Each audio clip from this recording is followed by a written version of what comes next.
So this is what you're going to see in the package. We have a large cross brace or bracket.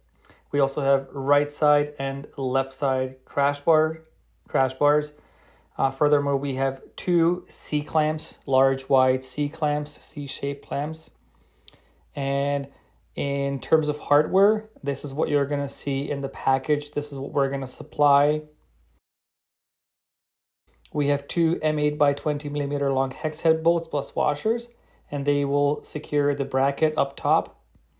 Then at the bottom of the crash bars, as well as at the cross brace of the lower crash bars, you will insert the M8 by 25 millimeter long hex head bolts plus washers, and then at the cross brace, the M8 by 25 plus washers plus nylock nuts.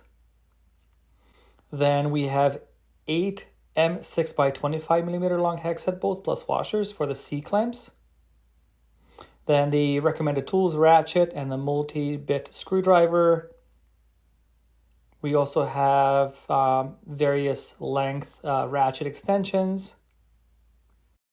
Furthermore, M8 by M10 hex sockets and 10 millimeter, 13 millimeter hex wrenches or spanners.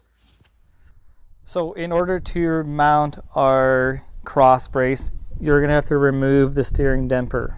Okay, so you will find two hex bolts here. You need a 10 millimeter wrench, and you will be able to reach in by turning the front wheel right and left, and you can start removing this bolt here.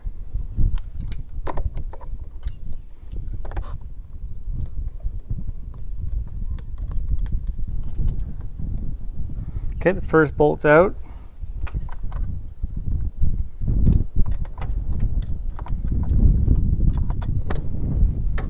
I'm going to keep my hand on it. I'm going to push up on it so it doesn't put too much pressure by weighing down this bolt.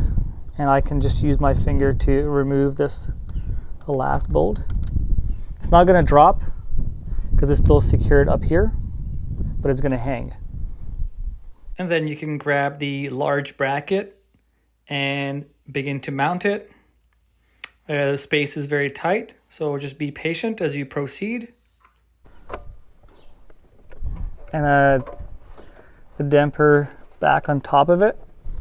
The steering damper actually moves, so you don't have to worry too much about that, but you might need somebody to hold the brace for you because it's got a bit of a weight to it. And it's always best to line up both the steering damper hole and the cross braces hole.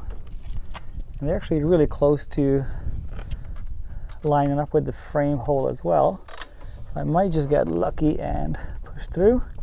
And it feels like it's already threading in.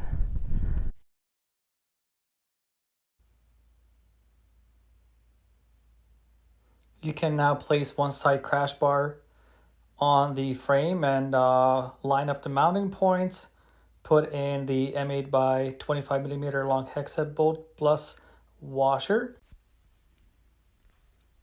Next, grab one of the C-clamps and the corresponding bolts, all four of them. Place the C-clamp behind the frame, pull the crash bar in, make sure it's seated well on the frame, line up the mounting holes, and then hand thread the bolts in. Make sure to use blue Loctite or medium strength Loctite.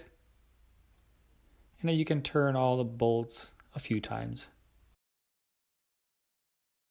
Repeat the same on the other side. Grab a crash bar, grab the right side crash bar in this case, and then put in the bolt, thread it in. Next, the cross brace, put the bolts through, place the washers on, and then spin on the nylock nut, leave it loose. And the torque spec is displayed here for later on, for the end of the installation. Here, there's a little trick.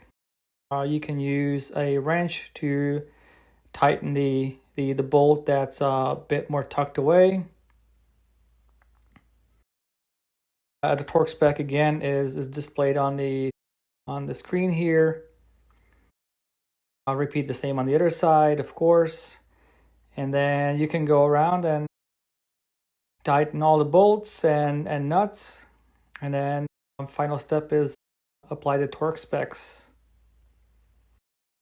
We recommend that you check all bolts and nuts after a test ride, 100 kilometers, 150 kilometers, 80 miles, 120 miles.